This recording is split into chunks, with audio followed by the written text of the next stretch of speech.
Dear future generations, I think I speak for the rest of us when I say, sorry. Sorry we left you with our mess of a planet.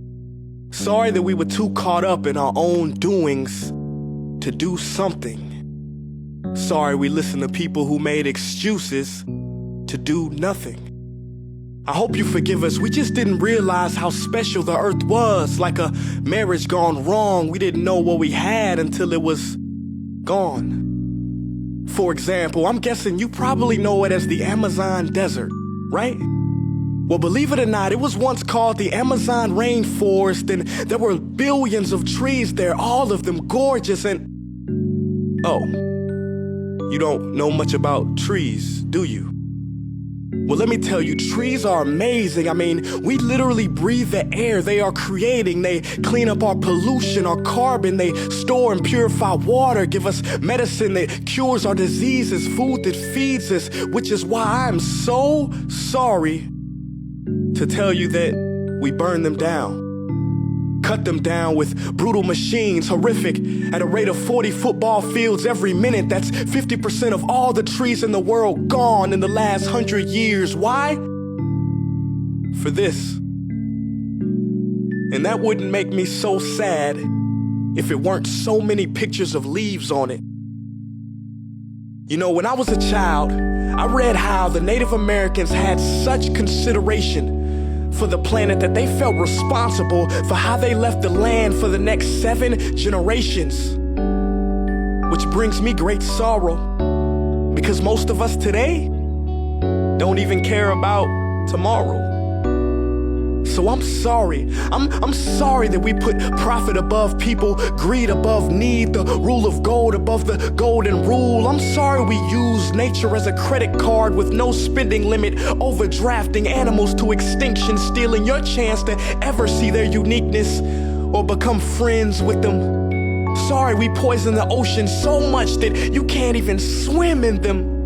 But most of all, I'm sorry about our mindset, 'cause we had the nerve to call this destruction progress. Hey Fox News, if you don't think climate change is a threat, I dare you to interview the thousands of homeless people in Bangladesh. See, while you were in your penthouse nestled, their homes were literally washed away beneath their feet due to rising sea levels. And Sarah Palin, you said that you love the smell of fossil fuels. Well, I urge you to talk to the kids of Beijing who are forced to wear pollution masks just to go to school. See, you can ignore this, but the thing about truth is, it can be denied, not avoided. So I'm sorry, future generations. I'm sorry that our footprint became a sinkhole and not a garden. I'm sorry that we paid so much attention to ISIS and very little to how fast the ice is melting in the Arctic. I'm sorry we doomed you, and I'm sorry we couldn't find another planet in time to move to. You know what? Cut the beat. I'm not sorry. This future, I do not accept it, because an error does not become a mistake until you refuse to correct it. We can redirect this. How?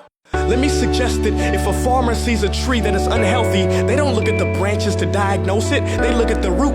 So like that farmer, we must look at the root and not to the branches of government, not to the politicians run by corporations. We are the root, we are the foundation. This generation, it is up to us to take care of this planet. It is our only home. We must globally warm our hearts and change the climate of our souls and realize that we are not apart from nature, we are a part of nature. And to betray nature is to betray us. To save nature is to save us. Because whatever you're fighting for, racism or poverty, feminism, gay rights, or any type of equality, it won't matter in the least.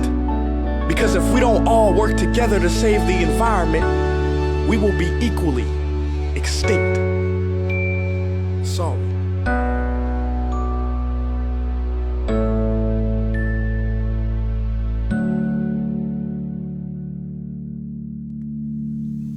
Hey guys, for the past several weeks, I've been here in Africa, the heart of Africa, witnessing the horrific destruction of the rainforest, which inspired me to write this piece.